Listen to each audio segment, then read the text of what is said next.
charms, a magic world in my baby's arms, a soft embrace like satin and lace, a wondrous place. What a spot. I thought the king and more preferred the Duke of Albany than the Duchess of Cornwall. It did always seem so to us, but now in the division of the kingdom it appears not to matter which of the dukes the king values most. Is this not your son, my lord? His breeding hath been my charge. This fellow's mother grew round-wombed and had a son from the cradle ere she had a husband for her head. I cannot wish the fault undone. I was son by order of law, some year elder than this, yet the horse son must be acknowledged. Do you know this noble Edmund? No. Lord of Kent, remember him as my honourable friend. My services to your lordship. I must love you, and soon to know you better. He's been away 9 years and he's going out again. The king is coming. Attend the lords of France and Burgundy, Gloucester. I shall. Meantime, we shall express our darker purpose. Give me the map. We have divided our kingdom to younger strengths. Albany and Cornwall, we will publish our daughters' dowers so future strife may be prevented. France and Burgundy, rivals in our youngest daughter's love, here are to be answered. Tell me, my daughters, which of you loves us most that our largest bounty may extend? Goneril, rightful Duke of Albany, our eldest born, speak first. I love you more than word can build the matter, no less than life, with grace, health, beauty, honor, as much as child ever loved or father found, a love that makes breath pour beyond all manner. I love you. What shall Cordelia speak? Love and be silent? From this line to this, with forests and rivers and meads, to thine and Albany's issue. Regan, wife of the Duchess of Cornwall, speak. In my true heart, I find my sister names my love, only she comes too short. That I profess myself an enemy to all other joys which the most precious sway of sense possesses, and find I am alone felicitate in your love. Then poor Cordelia, and yet not so, since I am sure my love's more ponderous than my tongue. To thee remains this ample third of our fair kingdom, no less in space, validity, and pleasure than that conferred on Goneril. Now, our joy, although our last and least, to whom the vines of France and milk of Burgundy strive to be interest. What can you say to draw a third more opulent than your sisters? Nothing. Nothing. Nothing. Nothing will come of nothing. Speak again. Unhappy that I am, I cannot heave my heart into my mouth. I love you according to my bonds. No more, no less. Cordelia, mend your speech a little. You mar your fortunes. Good my lord, you have begot me, bred me, loved me. I return those duties back as are right fit. Obey you, love you, and most honor you. Why have my sisters partners if they say they love you all? Haply, when I shall wed, that lord whose hand must take my plight shall carry half my love with him, half my care and duty. Surely, I shall never marry like my sisters, to love my father all. Goes thy heart with this? I, my good lord. So young, so untender. So true. Let it be so. Thy truth be thy dower. For by the sacred radiance of the sun, here I disclaim all paternal care and blood, and as a stranger to my heart and me hold thee from this forever. Be as well neighboured, pitied, and relieved as thou, my sometime daughter. My liege, I... Peace, Kent. Come not between the dragon and his wrath. I loved her most. Hence and avoid my sight. Goneril, Regan, my real daughters. I will divide Cordelia's portion between you, and I will stay with Goneril, keeping only 100 knights for myself, sustained and loved by me. Royal laird, whom I have ever honoured as my father, loved as my king, as my master followed, as my great patron and my part. The bow is bent and drawn, made from the shaft. Let it fall rather, though the fault invade the region of my heart. Be Kent unmanly when Lear is mad. What wouldst thou do, old man? Reserve thy state, and in thy best consideration check this hideous rashness. Thy youngest daughter does not love thee least, nor are those empty-hearted whose low sounds reverb no hollowness. Kent, on thy life, no more. My life I never held but as a pawn to wage against thine enemies, nor feared to lose it, thy safety being motive. Out of my sight! See better, Lear, and let me so remain the true blank of thine eye. Now by Apollo! Now by Apollo, king, thou swearest thy gods in vain. Oh, vassal, miscreant! Dear sir, forbear.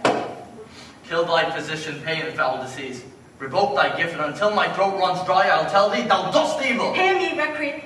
On thine allegiance, hear me. Thou hast sought to break our vows. Take thy reward. 5 days we allot thee for provisions. On the 6th, turn thy hate back. If on the 10th you are found in our dominions, the moment is your death. Away. Fare thee well, king. Since here is where you appear, freedom lives hence. The gods to their dear shelter take thee, maid, who justly thinkest and rightly spoken. and your large speeches may your deeds approve. This Canto princess bids you all adieu. Here's France and Burgundy, my noble lord. My Lord of Burgundy, we first addressed toward you. What all do you require in present dower with her, or cease your quest of love? Most Royal Majesty, I crave no more than half your hand so forth, nor will you tender less. Right. And when she was dear to us, we did hold her so, but now her price is fallen. So, there she stands. If aught within that little seeming substance, or all of it, may fitly like your grace, she's there, and she's yours. I know no answer. Will you, with those infirmities that she owes, unfriended, new adopted to our hate, dowered with our curse, and estranged to our oath, take her, or leave her? Royal King, give but that portion which yourself proposed, and here I take Cordelia by the hand, Duchess of Burgundy. Nothing. I have sworn. I am firm. I'm sorry. Fairest Cordelia, most choice forsaken, most love despised, deemed our virtue to I seize upon. Your lawful I take was cast away, when love should kindle to inflame respect. That dowerless daughter, king, don't to my chance, queen of ours, our fair France, and not out the dukes, so watchable Burgundy, him take his own prize, precious maid of me. Bid them farewell, Cordelia, thou one kind. My post is here, better where to find. Thou hast to France, therefore be gone, without our grace, our love. Bid farewell to your sisters. Cordelia leaves you. I know what you are, and like a sister am most loath to call your faults as they are named. Love well, our father. To your professed bosoms I commit him, but alas, did I, within his grace, I would prefer him to a better place. So farewell to you both. Ascribe not us our duty. Let your study be content to your Lord, who hath received you for the sake of pity. Time shall unfold what cunning hides. Well may you prosper. Come, my fair Cordelia.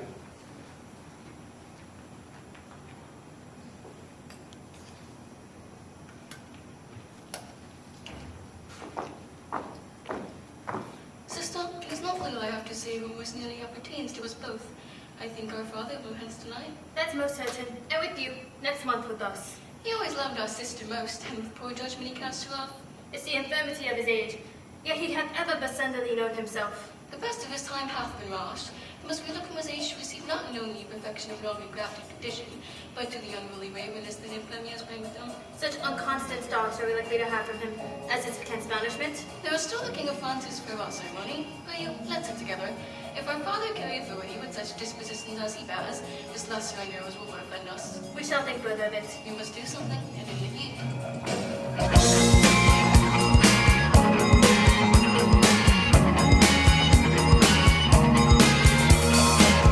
Water was running, children were running, you were running.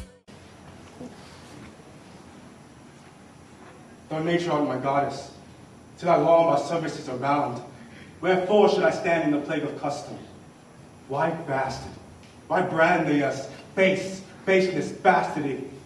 I was composed in a lusty stealth of nature, not within a dull, stale, tired bed, responsible for a whole tribe of fops. Legitimate Edgar must have your land. Our father's love is to the bastard Edmund just as illegitimate Edgar. Mine were legitimate. Oh, my legitimate. This letter speed and my invention thrive, and in the base shall totally legitimate. I grow, I prosper. Now God, stand up for bastards. Kent vanished thus, and France and colour parted, and the king gone tonight prescribed his power confined to exhibition. All this done for what? His own entertainment? Edmund, what news? So please your lordship, bastard, none. Why so earnestly seek you to put up that letter? It is a letter from my brother Edgar that I've not yet read, and I find it not fit for your overlooking. Give me the letter, son. I shall offend either to detain or give it the contents and part as I understand them or to blame. Let's see, let's see. I hope for my brother's justification, you wrote this but as a testament to my virtue. His policy and reverence of age keeps our fortunes from us till our oldness cannot relish them. Come to me, that of this I may speak more. If our father would sleep till I waked him, we should enjoy half his revenue forever and live with the beloved of your brother, Edgar. Conspiracy. My son Edgar, had he the hand to write this? If it were good, my lord, I just swear it was his. Or fame, if it were not. It is his. It is his hand, my lord, but his hope, his heart is not in the contents. Though, I have heard him oft maintain the father should protect the son much his revenue. Oh, villain. A bored villain. Unnatural, detested, brutish villain. Worse than brutish, abominable villain. Where is he? I do not well know, my lord, but I shall please you to expend your indignation against my brother. He wishes to feel my affection for your honor, to no other pretense of danger. Thank you, sir. I shall place you with your heirs to confirm this very evening. He cannot be such a monster. No, it's not sure. To his father that so tenderly and entirely loves him, Edmund, seek him out. I will seek him, sir. These late eclipses in the sun and moon portend no good to us. The king falls from bias of nature, this father against child, and the noble and true-hearted get banished. It is strange. This is the excellent foppery of the world. And when we are sick in fortune, often us our fits of our own behavior, we make guilty our disasters to sun, the moon, and stars. What inevitable evasion of poor master man to lay his goatless disposition on the charge of a star. My father, compounded with my mother under use of major, so that it follows I am rough and treacherous. But told me nonetheless, at the maiden the star in the sky twinkled on my bastardizer. Edgar, such a... And back it comes, like the catastrophe of the old comedy. My cue is villainous melancholy. Oh, its eclipses do mourn for the divisions. How now, brother Edmund? What serious contemplation are you in? I was thinking, brother, of a prediction over this other day. What should follow these eclipses? How long have you been a secretary astronomical? Come. When saw you my father last? The night gone by. Spake you with him. Aye, 2 hours ago. Parted you on good terms, found you no displeasure in him, but were no countenance. None at all. Bethink yourself, or you may offend him. And in my entreaty, forbear his presence. For some little time I qualify his heat of displeasure, which at this instant so rages in him, the mischief of your person it would scarcely allay. Some villain hath done me wrong. I fear. To the speed of his race so sore, retired me to my lodging. Here's my key. The wand. Brother. I advise you to the best. I have told you what I have seen and heard, but nothing like the image and horror of it.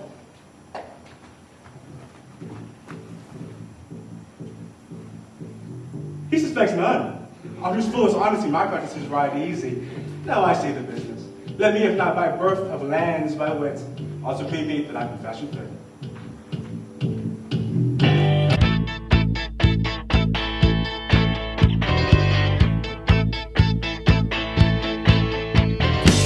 I can't seem to face up to the facts.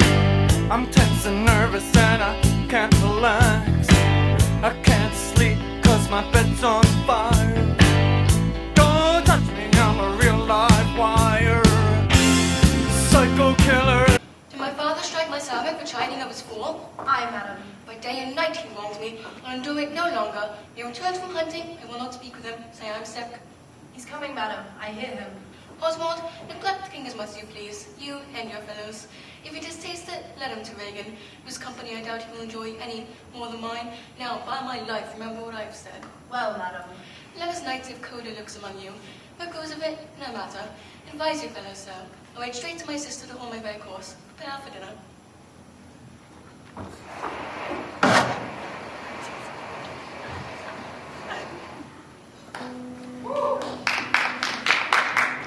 If but as well I other acts and spar where they can my speech diffuse, my good intent may carry through itself to that full issue for which I raise my likeness. Now banished Kent, if thou canst serve where thou dost stand condemned, so may it come thy master, whom thou lovest, shall find thee full of labours.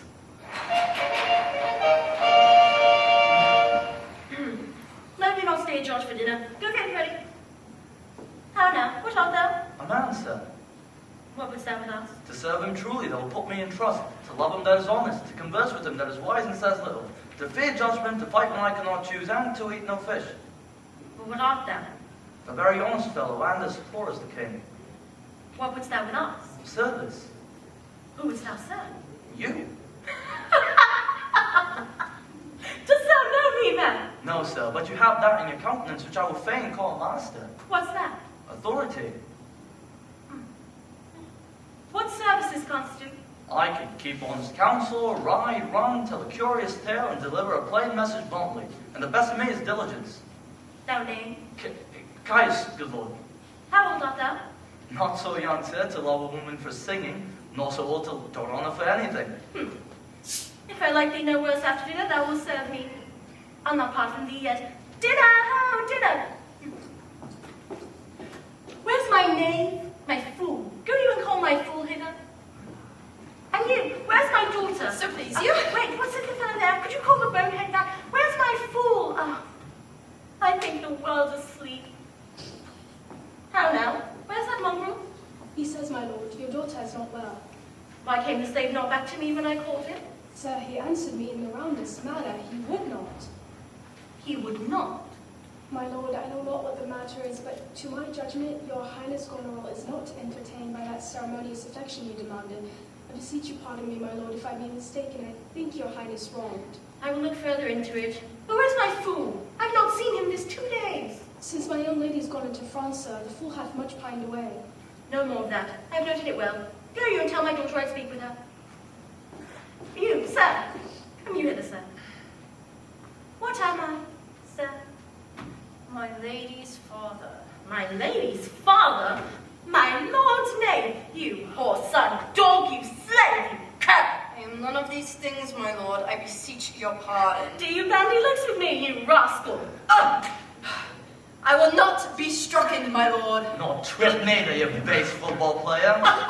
How, friendly knave, thou servest me and I'll love thee. Come, sir, rise away. I'll teach you differences. Away, away! Yes, answer thy service. Let me hire him too. Here, take my coxcomb. How now, pretty knave, how dost thou?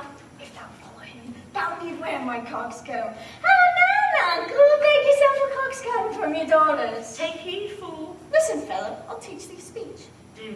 Mark it, knuckle. Have more than thou showest, lend less than thou owest. Leave thy drink in thy whore, and thou shalt have more than 2/10 to thy score.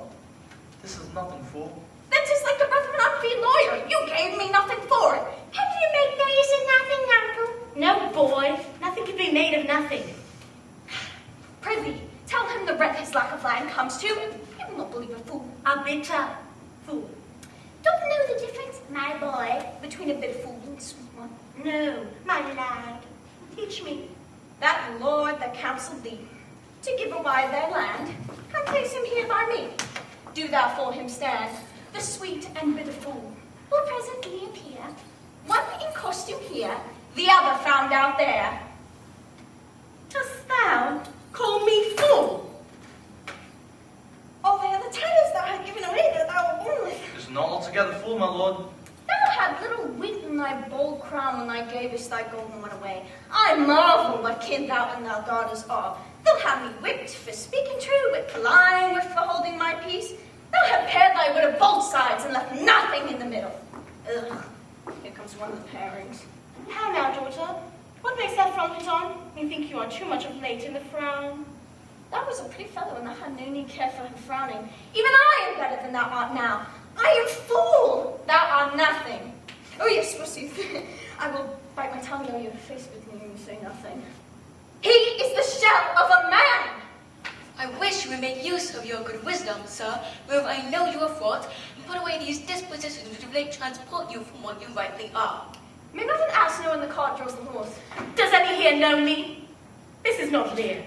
Does Lear walk thus, speak thus? Where are his eyes? Either his notion weakens, his discerning are lethargic. Waking! 'Tis not so. Who is it that can tell me who I am? Lear's shadow, I would be false persuaded I had daughters. which they will make an obedient father. Your name, fair gentlewoman? As you are old and reverend, should you be wise. Here you keep 100 knights and squires, men so disordered, so debauched and bold, that this our court shows like a riotous inn. Drunkenness and lust makes a more like a tavern, or a brothel, than a graceful palace. Shame itself will speak for instant remedy. 'Tis quantity your train, and the remainders that shall still depend to be such men of your own age. Darkness and devils! Saddle my horses, call my train together. Degenerate bastard, I'll not trouble thee, for I have left a daughter. Woe that too late repents. Ha! Is it your will? Speak, sir. Ingratitude, thou marble-hearted fiend. Worse than thou showest to the child and in the sea monster. Pray, sir, be patient. My train are men of choice, and the rarest parts. Oh, how ugly did I treat Cordelia, and what her sister has proven to be such a small fault. Oh, Lear, Lear, Lear. My lord, I am guiltless as I am ignorant of what hath moved you. Here, nature, here, dear goddess, here. Suspend thy purpose if thou didst intend to make this creature fruitful. Into her womb convey sterility. If she must, Teen, create a child of her spleen, that it may live to be a thwart, disnatured torment to her, that she may live to see how sharper than a serpent's tooth it is to have a thankless child. Away, away. Now, gods that we adore, whereof comes this? Never afflict yourself to no more of it, let his disposition be explained by his old age. What? You dismiss 50 of my followers at a clap within a fortnight? What's the matter, sir? I'll tell you. Life and death. I am ashamed thou hast the power to shake my manhood thus. We reap this course again, and I'll pluck you out and cast you. For I have left a daughter who I am sure is kind and comfortable. When she hears less of thee, she'll flay thy wolfish visage. Do you mock that? Cannot be so partial, Goneril. To the great love I bear. For you content, what Oswald know? You so more knave the fool after your master. Knuckly, Terry, take the fool with thee! This man hath a good counsel, 100 knights, each buzz, each fancy, he may guard his dotage. Oswald, I say! Well, you may fear too far. Safer than trust too far. When he hath uttered, I have writ my sister. How now, Oswald? What, have you writ that letter to my sister? Aye, madam. Take you away on horse, before we fill my particular affair, and there to add such reason to everyone as may compact it further.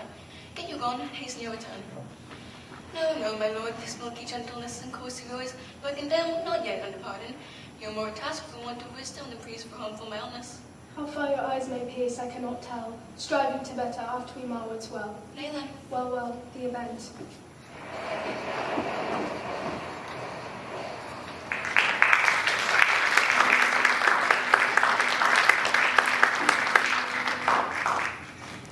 Go you before to Gloucester with this letter? If your diligence be not speedy, I shall be there for you. I'll not sleep till I've delivered your letter. Canst tell how an oyster makes a shell? No. No, I neither. But I can't tell you why Snell has a house. Why? Why? To put his head in, not to give away to his daughters and leave his haunts without a case. I did Cordelia wrong. I should forget my nature, so kind a father. The reason why the 7 stars are no more than 7 is a pretty reason. Because they are not 8. Yes, indeed. That will make a good fool. If thou were my fool, Knuckle, I'd have thee beaten for being old before thy time. How's that? I should not have been old before thou hadst eyes. Oh, sweet heaven, keep me in temper. I should go mad. Come, boy, the horses are ready.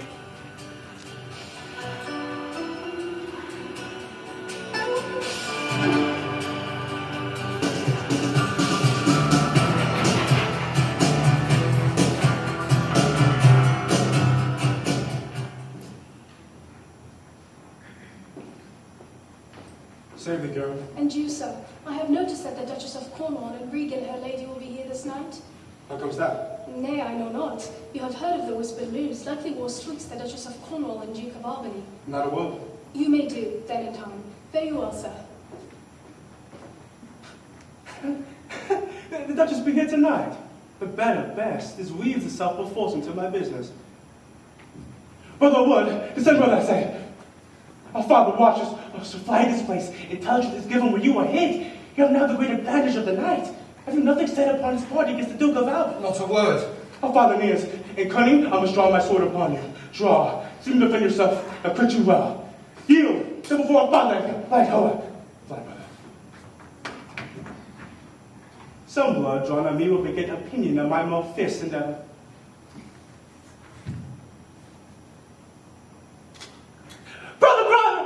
Father, stop no help! Thou hast addressed the villain! We're studying the darkest of sword out! But where is he? Look, sir, I bleed! Where's the villain, Edmund? Let this way, sir! Pursue him, ho, go after. Seeing how lowly opposite I stood to his unnatural proposal in that letter, it fell motioning last one arm, suddenly he fled. And let him fly far, not in this land shall he remain uncaught. He which finds him shall deserve our thanks, bringing the murderous coward to the stake, he that conceals him dead. Hark, the Duchess's trumpets. The villain shall not escape, the Duchess must grant me that. Besides, his picture I will send far and near, that all the kingdom may have due note of him. And of my land, loyal and natural boy, I'll make thee capable. How now, my noble friend? Since I came hither, I've heard strange news. If it be true, all vengeance comes too short to pursue the offender. How doubts, my lord? Oh, madam, my old heart is cracked, it's cracked. Did my father's godson seek your life? In whom my father named, your Edgar? I know not, Lady Shame would have it hid. Was he not companion with the riotous knights that attended upon my father? I know not, madam. It's too bad. It's too bad. Yes, madam, he was our consort. I have from my sister been well informed of Lear's royal knights. I was just cautious that if they come to sojourn at my house, I'll not be there. Nor I, assure thee, Regan. Admit, I've heard you've shown your father a childlike office. It was my duty, madam. Is he pursued? Aye, my good lady. If he be taken, he shall never more be feared of doing harm. For you, Edmund, whose virtue and obedience doth assist and so much commend itself, you shall be ours. Natures of such deep trust we shall much need. So serve you, madam. For him I thank your grace. You don't know why we came to visit you. Noble Gloucester, we must have use of your advice. Our father has written, as has gone wrought of differences. Our good old friend, lay comforts to your bosom and bestow your needful counsel to our businesses, which craves to instant use. I serve you, madam. Your graces are right welcome.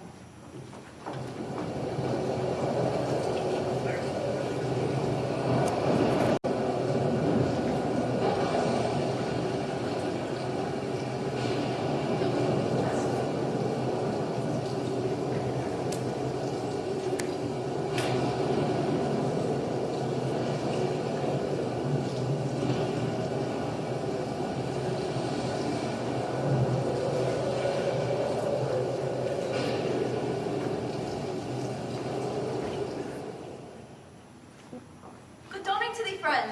Art of this house? Aye, Where may we set our horses? in the swamp. Prithee, if thou lovest me, tell me. I love thee not. Why then, I care not for thee.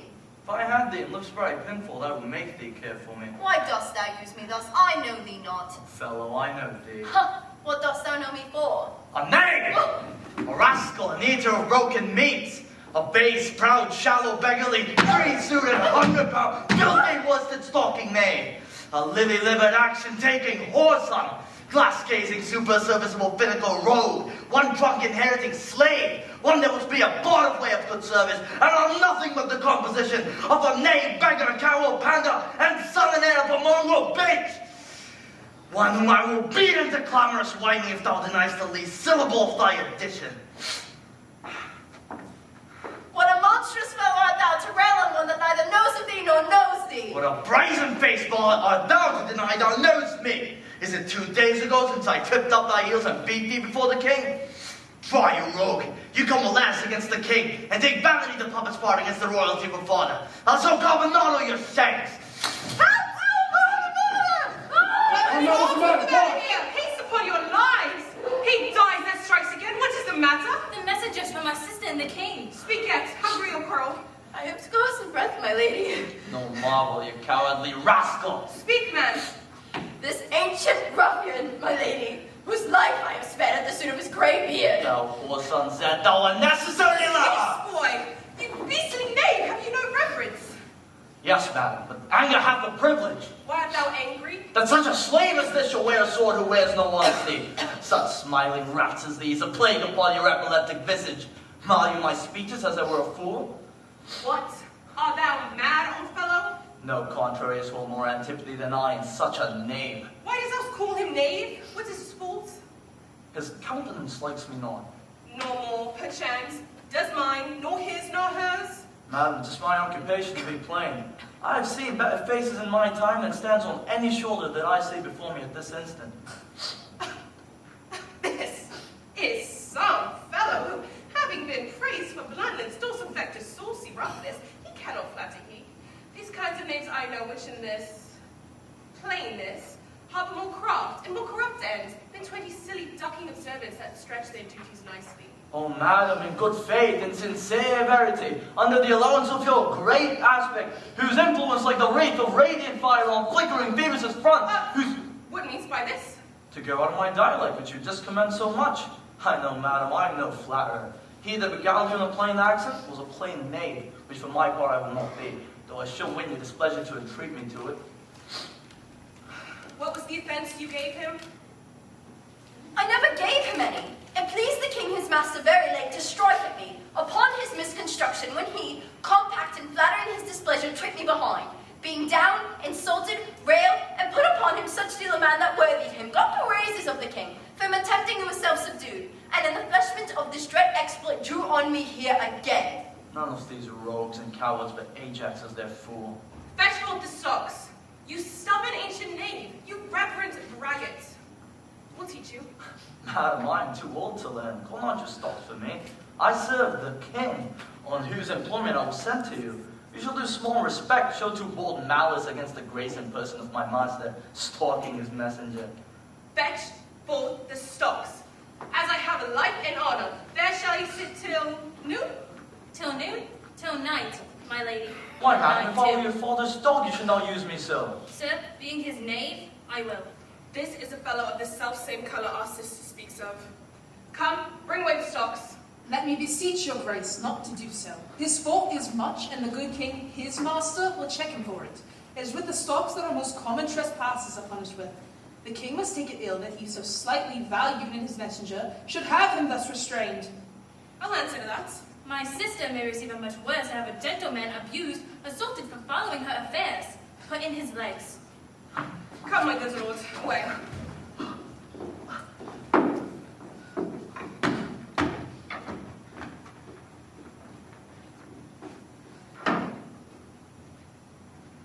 I am sorry for thee, friend. I'll entreat for thee. Pray, do not, sir. I've watched and travelled hard. Sometime I shall sleep out, the rest I'll whistle. Give you a good moral. The Duchess is to blame for this. 'Twill be ill taken. Good king, that must approve the common saw. There out of heaven's benediction comes to the warm sun. Take vantage, heavy eyes, not to behold this shameful lodging. Fortune, good night. Smile once more. Turn thy wheel.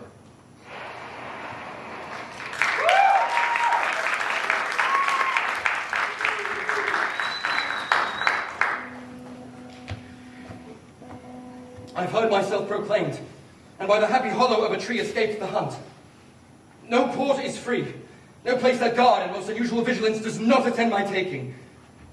Whilst I may escape, I will preserve myself, and am bethought to take the basest and most poorest shape that ever penury and contempt of man brought near to beast. My face I'll grind with filth, blanket my loins, elf all my hairs in knots, and with presented nakedness outface the winds and persecutions of the skies. I have seen the bedlam beggars of this country, sometimes with lunatic bands, other times with prayers enforce their charity. Poor truly good, poor Chom. But something new. Edgar, I nothing am.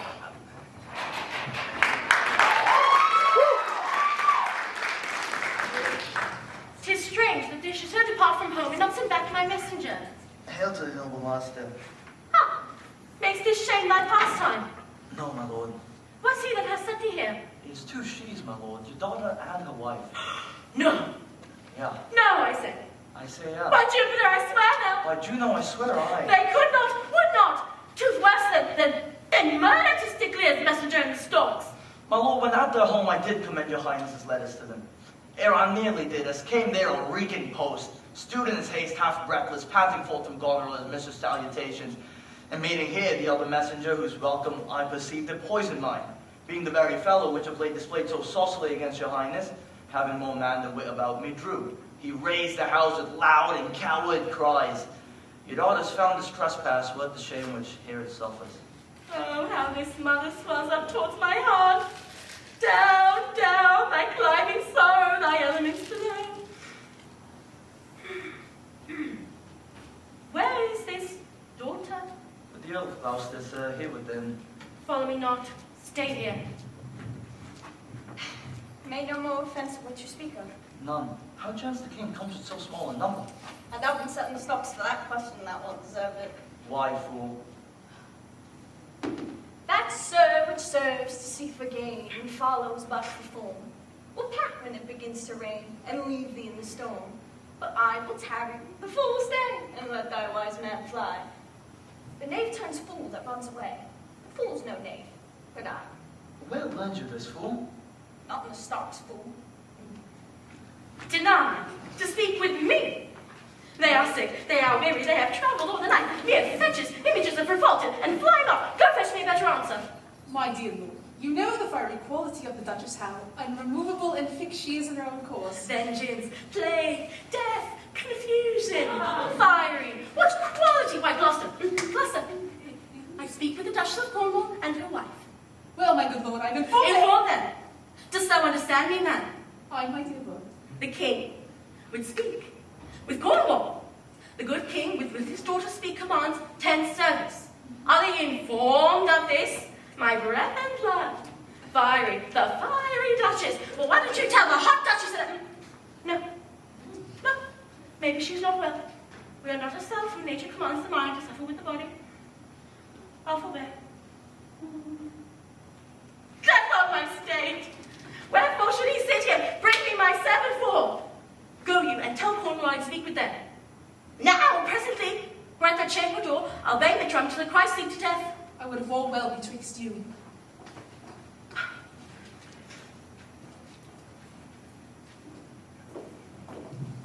Good morrow to you both. Hail to your grace. I am glad to see your highness. Regan, if thou weren't glad I could divorce me from my mother's tomb. Ah, so are you free? Some other time for that. Regan. My sister has tied Sharptooth unkindness like a vulture here. Scarce speak to thee. I pray you, sir, take patience. How's that? I cannot think my sister in the least would bear her obligations. If, sir, perchance you restrain the rise of your followers to such ground and to such wholesome men as clears her from all blame. My curse is on her. Oh, how came my man in the stocks?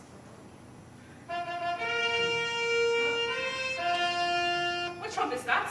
I know it, my sister's. This approves a letter that she was to be here. Ha!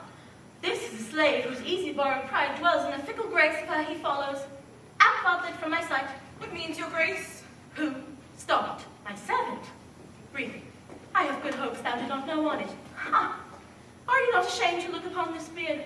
Oh, Regan, will you take her by the hand? Why not by the hand, son? How have I offended? How came my man in the stocks? I set him there, sir. But his own disorders deserve much less advancement. You. It's you. I pray you, father, being weak seems so, if till the expiration of your month you will return and to join my sister, dismissing half your train, come then to me. Return with her, and 50 men dismissed. No. Rather I'd be a comrade with the wolf and the owl. Return with her? Persuade me rather to be a slave and sumter to this detested groom. At your choice, sir. I prithee, daughter, do not make me mad. We'll no longer meet, no longer see one another, and thou art my daughter, my blood, or rather disease that's in my blood, which I must needs call mine. I'll stay with Regan, I and my 100 knights. Not altogether so. I look not for you yet, nor am provided for your fit welcome. What, 50 followers? Is it not well? Or should you need of more? Why might not you, my lord, receive attendance from those she calls servants, or from mine? Why not, my lord? If then they chance to slack you, we could control them. I entreat you to bring but 5 and 20. To no more will I give place or notice. But I gave you all. And in good time you gave it. I made you my guardians, my depositaries, but kept a reservation to be followed with such a number.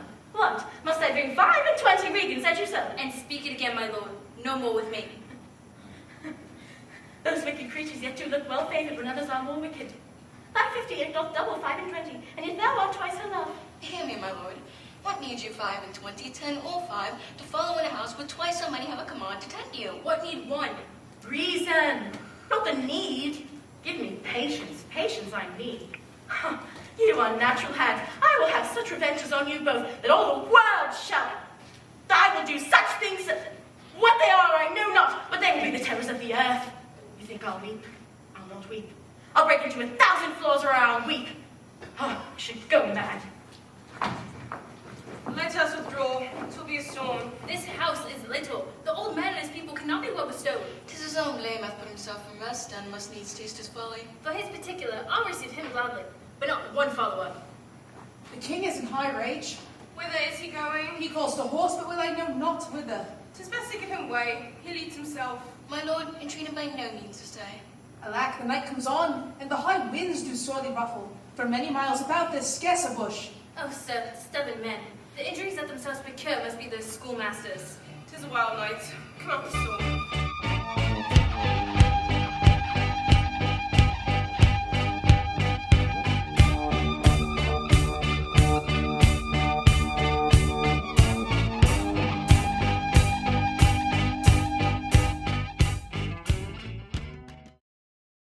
Who's there? Besides foul weather. One minded like the weather most unquietly. I know you. Where's the king?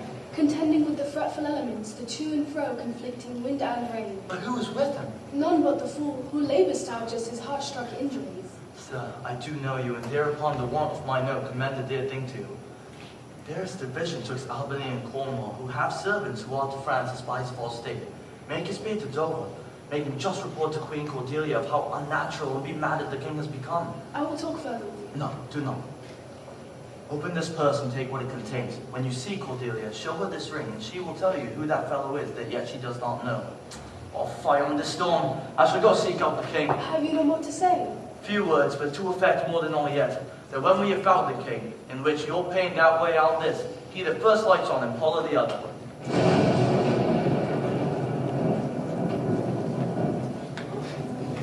Blow, winds, and crack your cheeks. Rain, blow. You sulphurous and thought-executing fire, singe my white head. And now, all shaking thunder, strike flat the thick rotundity of the earth.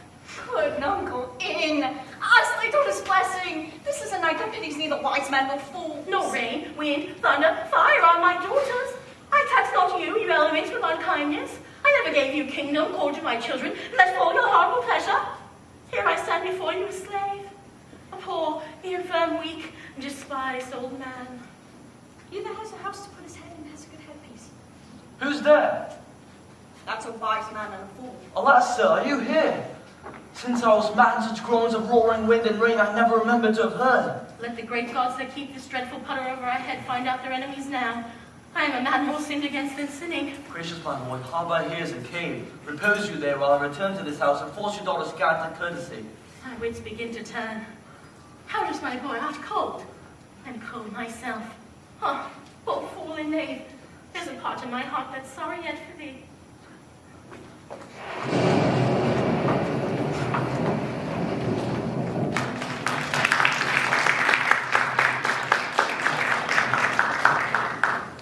Alack, Edmund, I like not this unnatural dealing of Edgar. Or savage and unnatural. Say you nothing. There is division between the Duke of Albany and the Duchess of Cornwall, and worse matter than that. I have received a letter tonight. 'Tis dangerous to be spoken. I have locked the letter in my closet. Go you, maintain talk with the Duchess that my absence not be perceived. If she asks for me, I am ill and gone to bed. If I die for it, as is no less threatened to me, the king my old master must be relieved. Discourtesy forbid thee. Tell the Duchess instantly no, and of that letter too. It seems a fad deserving, and much drama in which my father loses, no less than all. The younger rises, the older fall.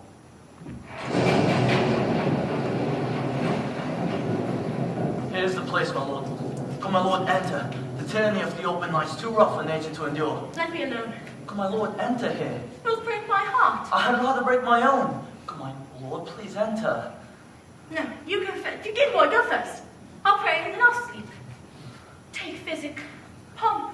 Expose thyself to feel what wretches feel, and thou shalt sink the superflux and make the heavens more just. Father and half, poor Tom. Come not in here, Knuckle! There's a spirit! Help me! Give me thy hand. Who's there? A spirit! He says his name is Poor Tom! Away! The foul fiend follows me. Go to my cold bed and warm me. Hast thou given all to thy daughters, and hast thou come to this?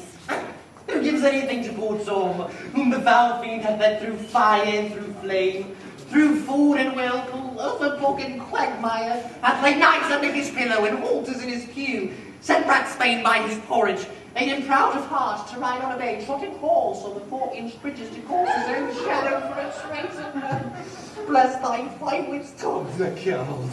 Bless thee from whirlwind, star blasting and taking. Do poor Tom some charity, whom the foul fiend vexes. There I can have him now, and there never again. Has his daughters brought him to this pass? Couldst thou save nothing? Wouldst thou give them all? He reserved to come, else we all been shamed. Now all the plague in the pendulous air hang fated over men's light on thy daughters.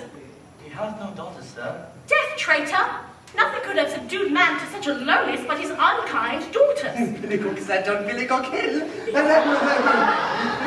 This night will turn soul to fools, and then... Take heed of the foul fiend. Obey thy parents. Keep thy words justice. Swear not.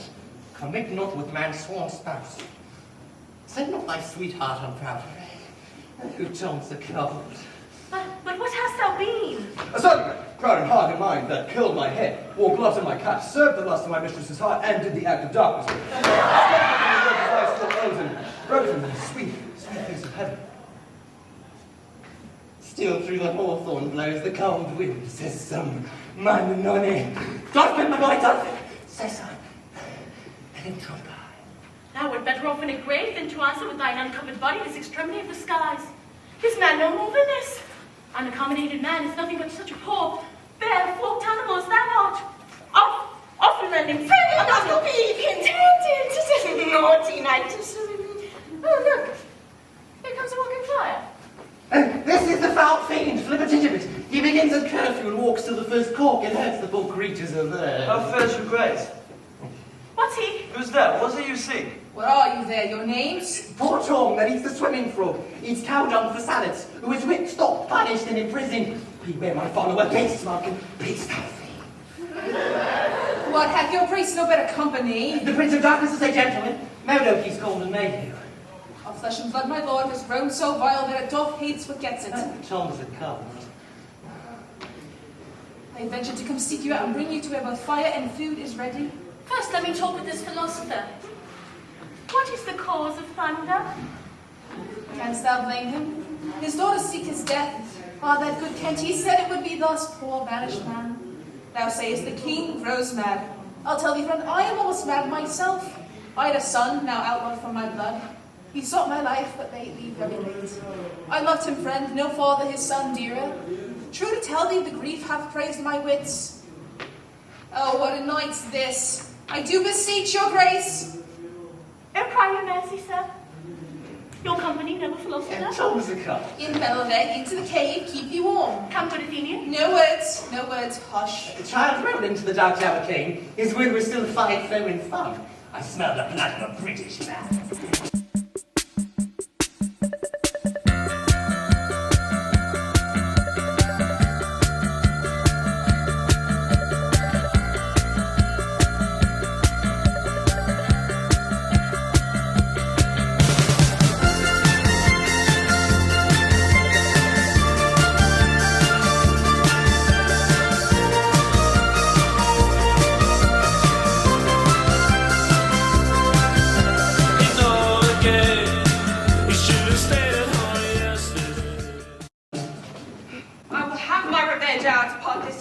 How may it be censored that nature did way to loyalty, something fears me to think of.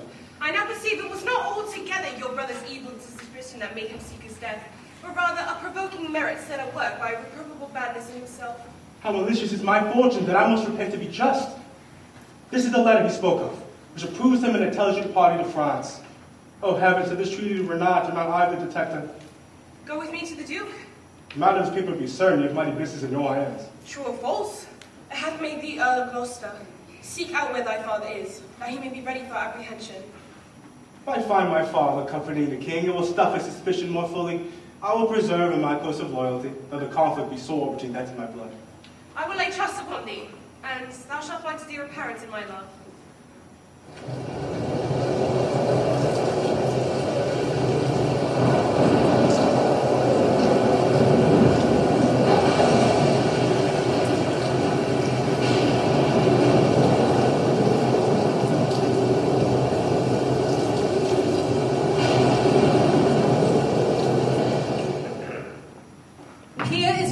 Open air. I will piece out the comfort with what addition I can. I will not be long. The gods reward your kindness. And the foul fiend bites my back. He's mad, the tameness of a wolf, a whore's health, a boy's lover, horse's own. Now, good my lord, lie here and rest a while. Make no noise, make no noise. Draw the curtain. We'll go to supper in the morning. And I'll go to bed at noon.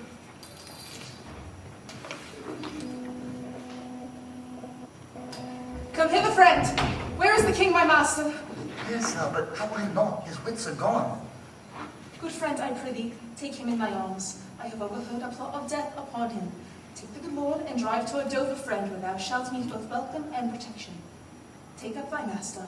If thou shouldst dally half an hour, his life, along with thine and all that offer to defend him, stand in assured loss.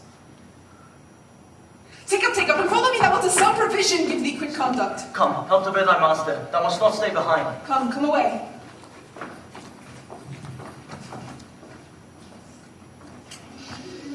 When we are better see bearing our woes, we scarcely think our miseries are foes. Who alone suffers most in the mind, leaving free things and happy shows behind.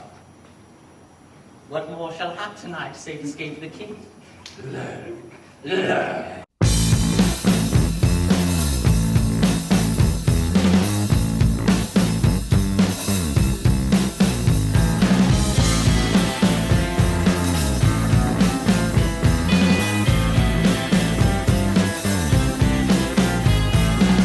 Outside the cafe by the cracker factory, you were practicing a magic trick. I speak thee to my lord your husband, showing this letter. The armies of France has landed. Seek out the traitor Gloucester. Hang him instantly. Pluck out his eyes. Leave him to my displeasure. Edmund, keep your goneril company. The revenges we are bound to take on your traitorous father, not fit for your beholding. Farewell, dear sister. Farewell, my lord of Gloucester. How now? Where's the king? My lord of Gloucester hath conveyed the king hence, some 5 or 6 of his knights. They have gone with him toward Dover, where they boast to have well-armed friends. Get horses for your mistress. Farewell, sweet lady and sister. Edmund, farewell. Seek out the traitor Gloucester. Pinion him like a thief. Bring him before us. Farewell, we may not pass upon his life without the form of justice. Our power shall do a courtesy to our wrath, which men may blame, but not control. Who's there? The traitor? Ingrateful fox, 'tis he. Find fast his corky arms. What means your graces? Good my friends, consider. You are my guests. Do me no foul play, friends. Bind him, I say. Hard, O filthy traitor. Unmerciful lady as you are, I am none. To this chair, bind him. Villain, thou shalt By find... the kind gods, 'tis most ignobly done to pluck me by the beard. So what? And such a traitor? Naughty lady, these hairs which thou dost ravish from my chin will quicken and accuse thee. I am your host. With robber's hands, my hospitable favors you should not ruffle thus. What will you do? Come, sir. What letters have you late from France? Be simple answer, for we know the And truth. what confederacy have you with the traitors late-footed in the kingdom? To whose hands you have sent the lunatic king? Speak. I have a letter guessingly set down, which came from one that's of neutral heart, and not from one opposed. Cunning. And false. Where hast thou sent the king? To Dover. Wherefore to Dover? Was thou not charged at Wherefore to Dover? Let him answer that. I am tied to the stake, and I must stand the course. Wherefore to Dover? Because I will not see thy cruel nails pluck at his poor old eyes, nor thy fierce sister and his anointed flesh dig boorish fangs. The sea with such a storm as his bare head and held black night and dead would have buoyed up and quenched the stellar fires. Yet poor old heart, he hoped the heavens to rain. If wolves had at thy gate howled that stern time, thou shouldst have said, good porter, turn the key. All cruels else subscribe, but I shall see the winged vengeance overtake such children. See it shouts thou never. Fellows, hold the chair. Upon these eyes of thine I shall set my cruel nails. He that will think to live till he be old, give me some help. Oh, cruel are you gods! One side will mock another, the other two. If you see vengeance. Hold your hands, my lady. I have served you ever since I was a child. A better service I have never done you than now to bid you hold. How now, you dog? If you should wear a beard upon your chin, I would shake it upon this quarrel. What do you mean? My villain, draw in fight. Nay then, come on and take this chance of anger.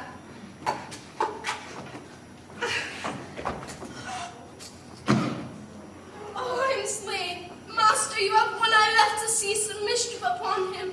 Oh! Blessed Seymour, prevent it. Out's vile jelly.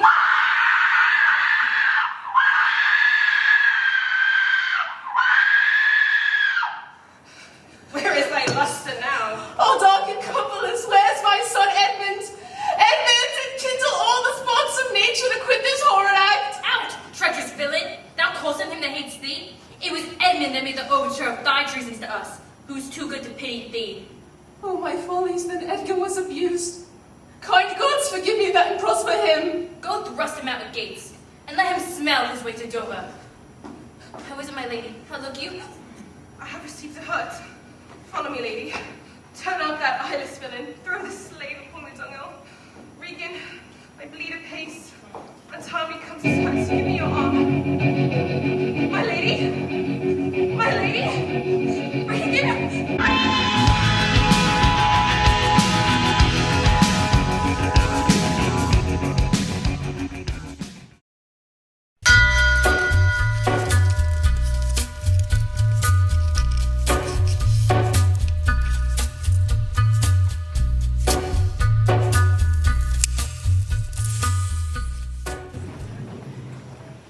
The lamentable change is from the best.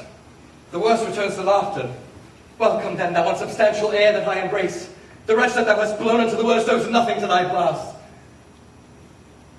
But who comes here? My father, poorly led. World, a world, whether thy strange mutations make us hate thee, life would not yield to age. Oh, my good lord, I've been your tenant, your father's tenant, these 80 years. Away, get thee away, good friend, be gone. Thy comforts can do me no good, all thee they may hurt. You gotta see a way. I have no way, and therefore want no eyes. I stumbled when I saw, oh dear son Edgar, the food of thy abused father's wrath. If I would live to see thee in my touch again, I'd say I had eyes. Now, who's there? Oh God, who is it can say I am the worst? I am worse than ever I was.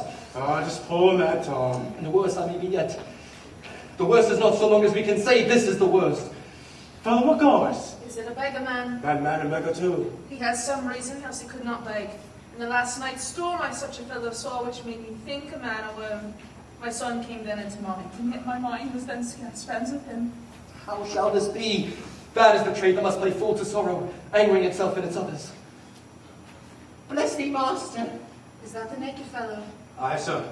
Then prithee, get thee away. If for my sake thou wilt overtake us hence a mile twain in the way to Dover, do it for ancient love, and bring some covering for this naked soul, which I'll entreat to leave me. But I saw he is mad. 'Tis the time's plague when madmen lead the blind. Do as I bid thee, or rather do thy pleasure. Above the rest, be gone. I'll bring him for a spell we have. Mother will. Sirrah, naked fellow. Poor Tom's a cold. I cannot dub it further. Come hither, fellow. And yet I must. Bless thy sweet eyes, they bleed. Knowest thou the way to Dover? Both side of gate, horseway, and footpath. Poor Tom hath been scared out of his good wits. Bless thee, good man's son, from the foul fiend, so bless thee, master. Here, take this purse.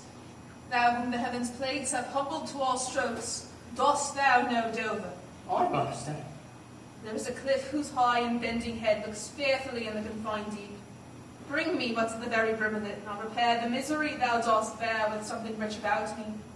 For of that place I shall know leading me. Give me thy arm. Poor Tom shall lead thee.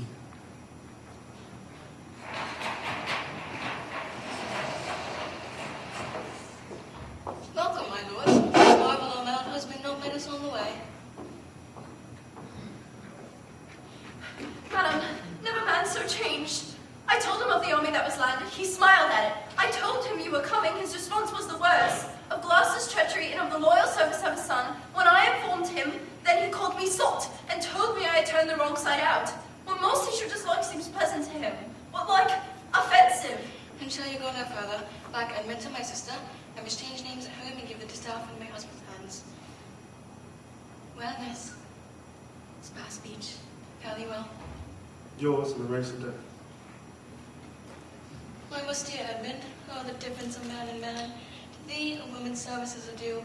My fool usurps my body. Madame, here comes my lord. I'm for worth the whistle.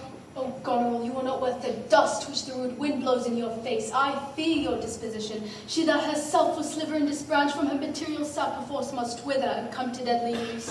No more. Text is foolish. Wisdom and goodness to the vile seem vile, fill savour but themselves. What have you done? A father and a gracious aged man, who even the head-lugged bear would lick. Most barbarous degenerate, have you madded? If that the heavens do not their visible spirits send quickly down to tame these vile offences, humanity must perforce prey on itself like monsters of the deep.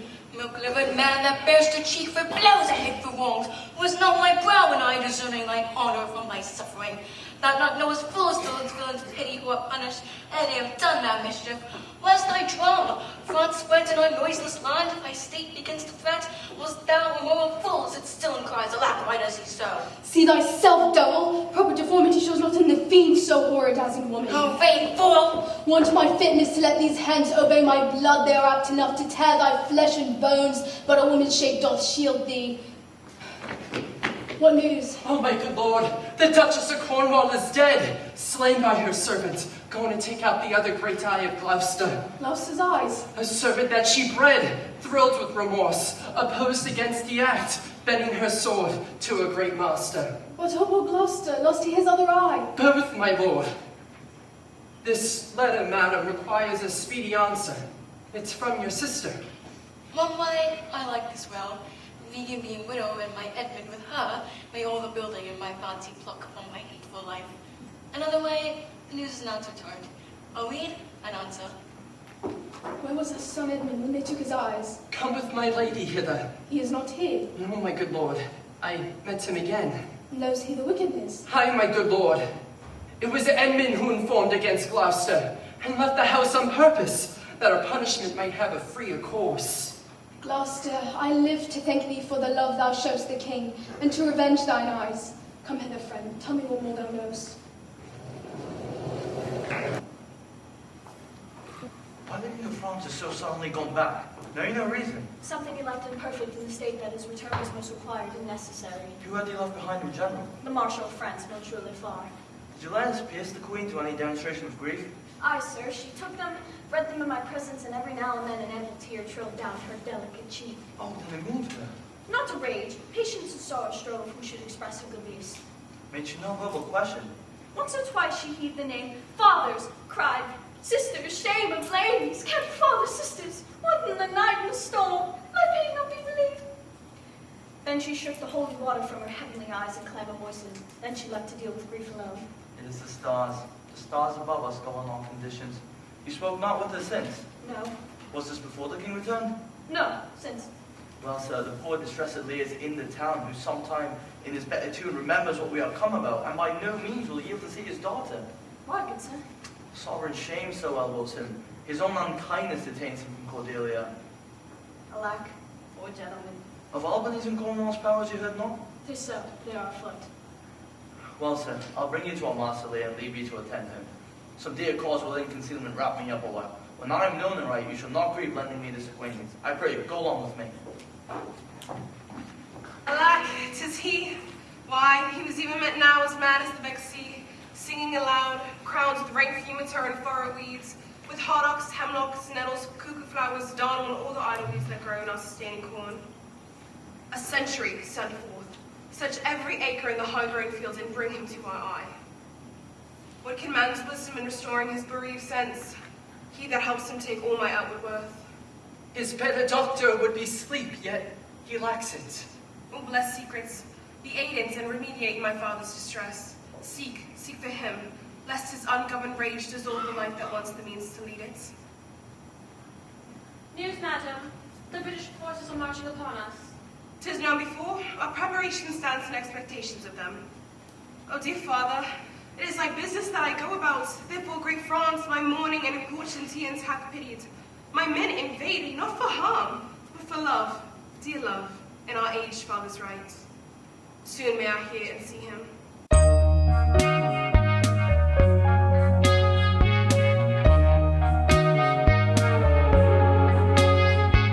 Come as you are, as you were, as I want you to be, as a friend, as a friend, as in old and me.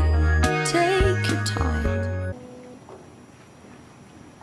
But are my mother Albany's power set forth? Aye, madam. Himself in person there.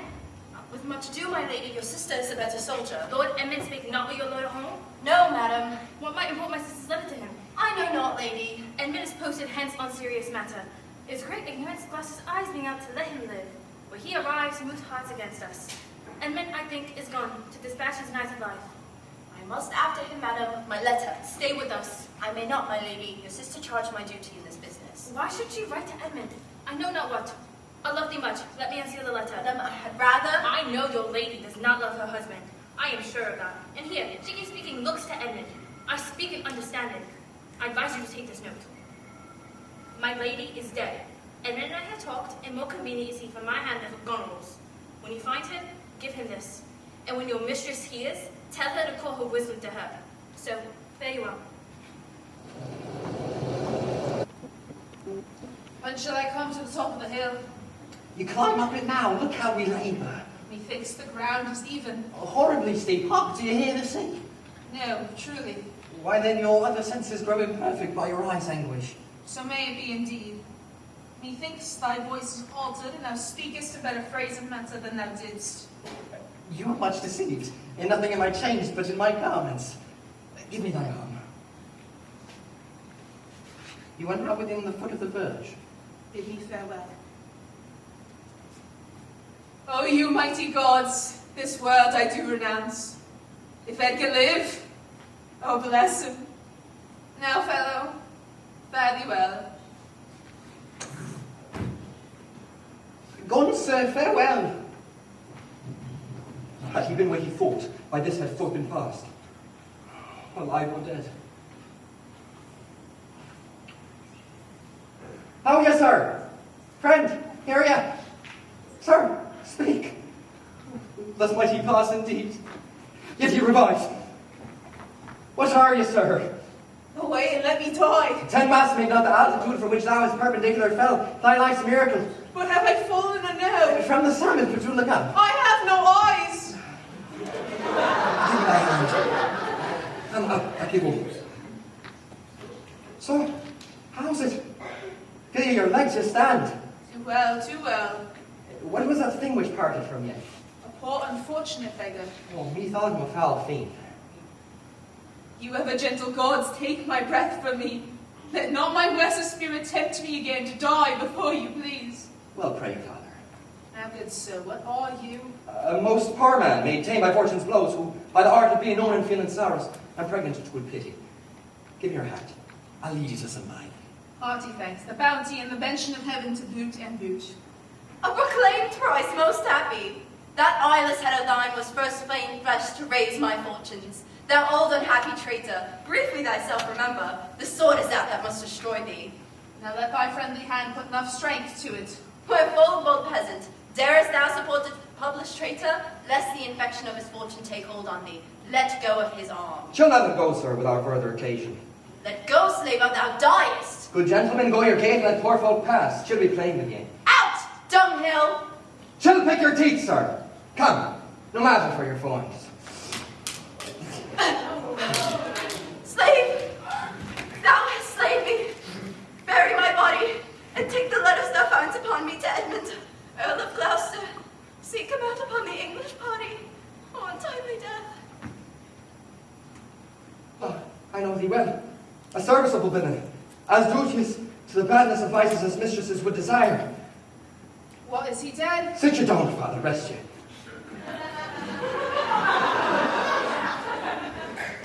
Let's see these pockets.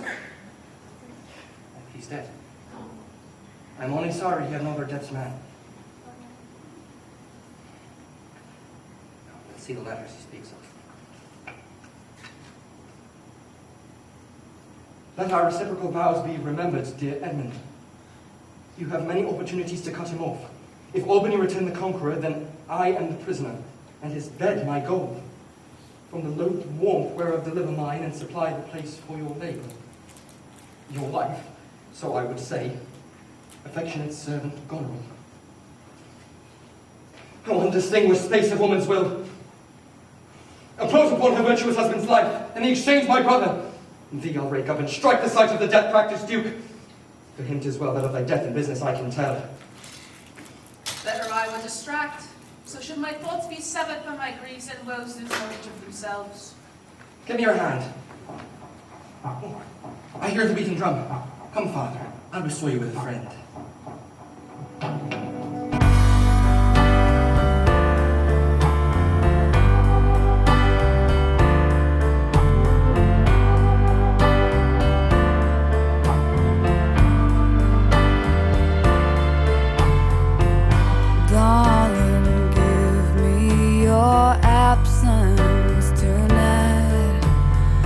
Take the shade from the canvas and leave me alone. How thou good Kent, how shall I live and work to match thy goodness? My life will be too short, and every measure fail me. To be acknowledged, madam, is overpaid. All my reports go with the modest truth. No more, no clipped, but so. Be better suited. These weeds are memories of those worse hours. I prithee put them off. Pardon, dear madam, yet to be known shortens my main intent. I boon not make it that you know me not till time when I think me. Then be it so, my good lord. How does the king? Madam, sleep still. So please your majesty that we wait the king. He had slept long. Be governed by your knowledge, and proceed with the way of your own will. Is he arrayed? Aye, madam. In the heaviness of sleep, we put fresh garments on him. Be by, good madam, when we awake him, I doubt not of his temperance. Very well. Please you, draw near. Oh dear father, restoration hang thy medicine on my lips, and let this kiss repair those violent harms my two sisters have in thy reverence made. Kind and dear princess. Had you not been their father, these white flakes did challenge pity them. Was this a face to be opposed against the jarring winds? To stand against the most terrible and nimble stroke of quick cross lightning? To hover thee with swine in robes forlorn and short and musty straw? Alack, 'tis one of thy life and wits had not concluded all. How does my royal lord? How fares your majesty? You do me wrong to take me out of the grave. Thou art a soul in this, but I am bound upon a wheel of fire. Sir, do you know me? You are a spirit, I know. Where am I? Where have I been? I'm not sure these are my hands. Let's see. Ah, I feel this pinprick. Ah, when I were assured of my condition. Look upon me, sir. Hold your hand in benediction over me. I pray you do not knock, for I'm very old and foolish. Methinks I should know you and know this man, but I'm doubtful, and I know not where I did lodge last night. Do not laugh, but as I am a man, I believe you to be my child Cordelia. And so I am. Pray, be your tears wet. Faith, do not weep. If you have poison for me, I will drink it. I know you do not love me, for your sisters, as I do remember, have done me wrong. You have some cause, they do not. No cause. Do not abuse me. Be comforted, good madam. The great rage you see is filled in him, and yet his danger, even over the time that he is lost. Desire him to go in. Trouble him no more till further settling. Will it please your highness walk? You must bear with me. Pray you now, forgive and forget. I am old, foolish.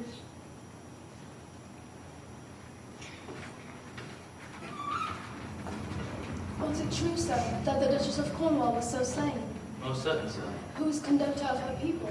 As to said, the bastard son of Gloucester. They say Edgar, his banished son, is with the Earl of Kent in Germany. Report is changeable. It's time to look about. The powers of the kingdom approach apace. The arbitrary is likely to be blown. Very well, sir.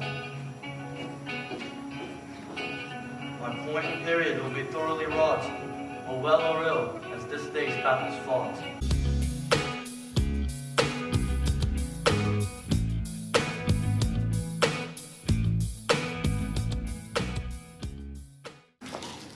Our sister's man is certainly miscarried. This to be doubted, madam. Now, sweet lord, you know the goodness I intend upon you. Tell me truly, do you not love my sister? And I am love. But have you never found my brother's way to the forfeited place? The thought of using you. I am doubtful that you have been conjunctive bosomed with her as far as we call hers. No, but my honor, madam. I shall never endure her. Dear my lord, be not familiar with her. Fear me not. Shame that took her husband. I'd rather loose the battle than that sister should loosen him and me. The king is come to his daughter in France, with others whom the rigour of our state forced to cry out. Where I could not be honest, I never yet was valiant. For this business it touches us as France invades our land. Combine together against the enemy, for these domestic and particular broils are not the question here. Let's then determine with the ancient of war on our proceeding. I shall attend you presently, your tent. Sister, you go with us? No. 'Tis most convenient. Pray, go with us. Oh, I know the riddle. I will go. If ever your grace had speech with man so poor, hear me one word. I'll overtake you. Speak. Before you fight the battle, open this letter. If you have victory, let trumpet sound for him that wrote it. Wretched though I seem, I can produce a champion that will prove what is about you there. If you miscarry, the business of the world hath such an end, and machination ceases. Fortune love you. Stay till I have read the letter. I was forbid it. When time shall serve, let but the herald cry, and appear again. Why, fare thee well. I will overlook thy paper. Enemies in view. Draw your powers. Here's a guess and true strength of forces by diligent discovery. We will greet the time. To both these sisters I sworn my love. Each jealous of the other as the stung of the adder. Neither can be endured if both remain alive. Take the sister makes mad, the sister Goneril, and hardly shall carry on my side her husband being alive. Now then we use his countenance for the battle, and it being done, let her be rid of him, device his speed taking off. And as for the mercy which she intends for Leah and Cordelia, the battle being done, and they within our power shall never see his bottom, for it is my state to defend, not to debate.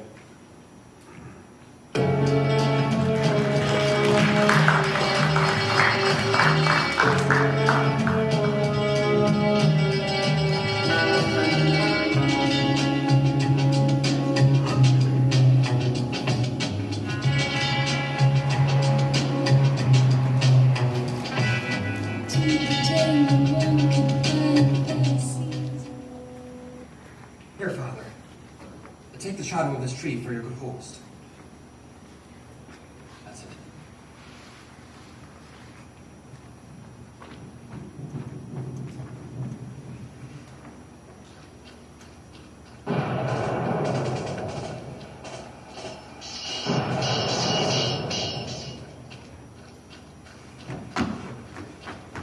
The king hath lost. He and his daughters taken. Come, give me thy hand. No further, sir. Man may roar even here. Men must endure it. They're going hence even as they're coming hither. Ripeness is all.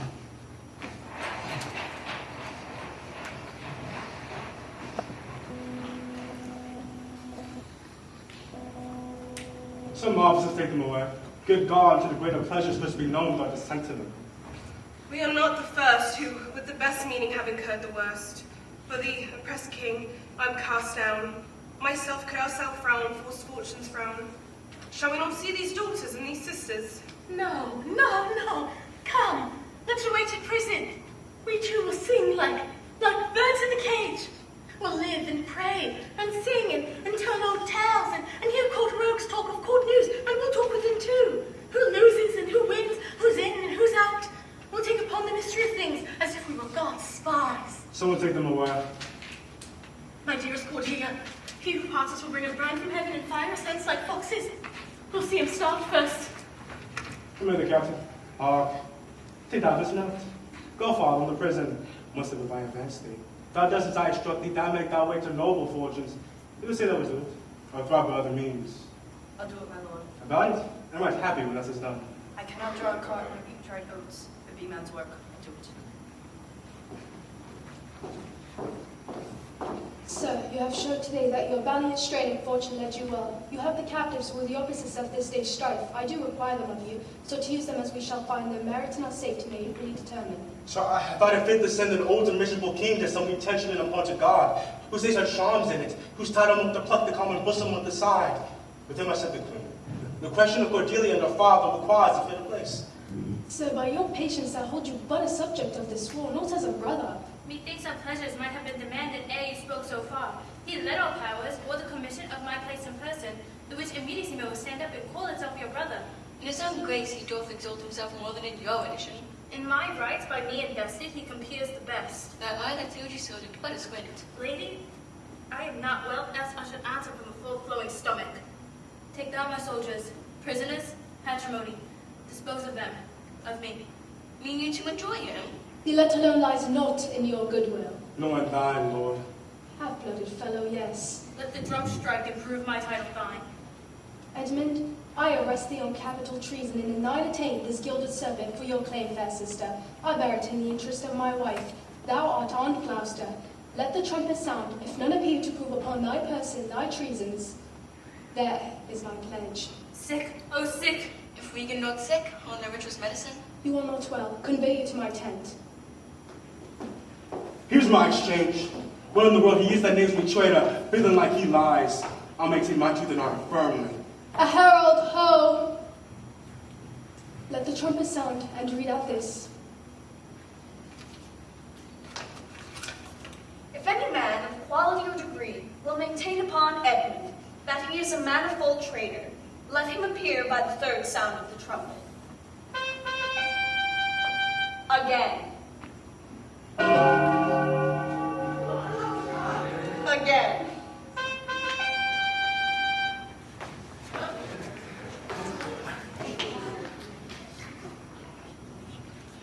Now my name is lost.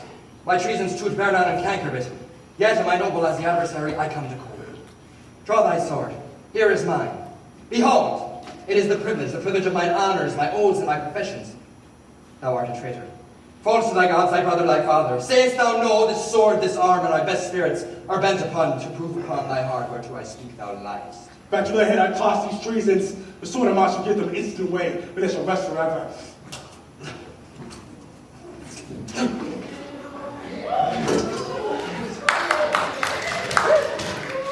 This is practice, Gloucester. By the Lord War, thou was not bound to answer and on opposite. Shut your mouth, Damo. With this paper shall I stopple it. Thou worse than any name. Read thine own evil, no tearing lady. I perceive you know it. Say if I do, laws are mine, not thine. Who could arraign me for it? What have you charged me with that I have done?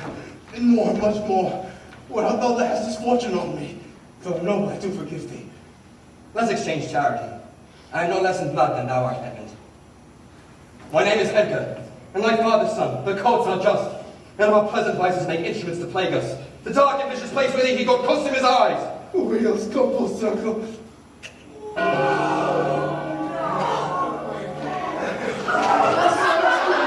I ever did hate thee or thy father.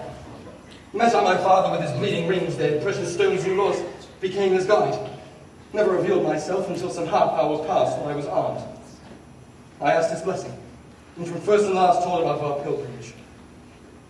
But his forward heart twixt two extremes of passion, joy and grief, both smilingly.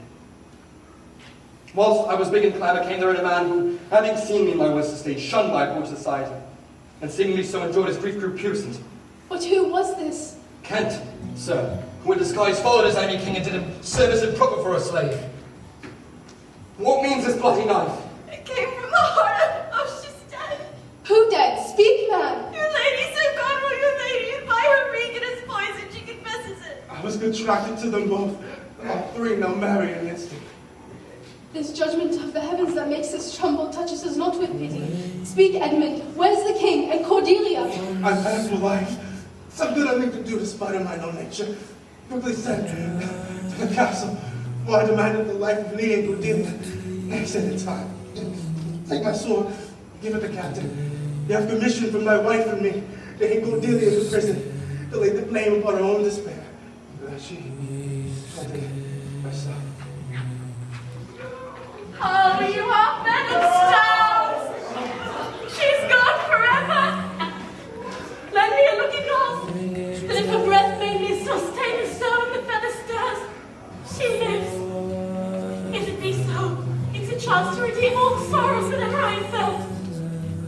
Oh my good master. Prithee away! 'Tis noble Kent, your friend. Murderers, traitors all! I could have saved her! I killed the slave that was a hanging here!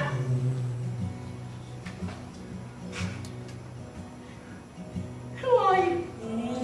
My eyes are not the best, I'll tell you straight. The fortune bride of two she loved and hated. One of them we behold. This is a dull sight. Are you not Kent? Yes, sir. You're serving Kent. Where is your servant Caius? He was a good man, I can tell you that. But he's dead and gone. No, I'm the very man who for me a person of difference and decay have followed your sound steps. You're welcome hither. He knows not what he says, and vain is it we present us to him. Edmund is dead, my lord, but that's but a trifle here. What comfort to this great decay may come shall be applied. For us, we will resign to him our absolute power. Our friends shall taste the wages of their virtue, and our foes the cup of their deservings. Oh, see.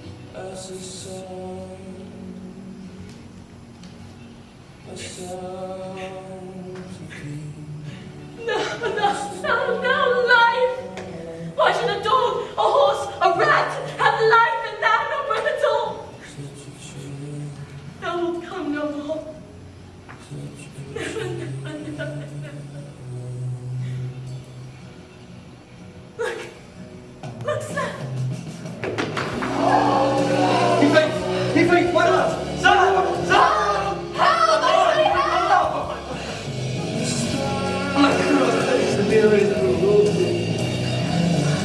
Look up, faithful! Thank God it goes. Oh, my heart! hates him that would upon the right of the stuff will stretch him up longer. He is gone indeed.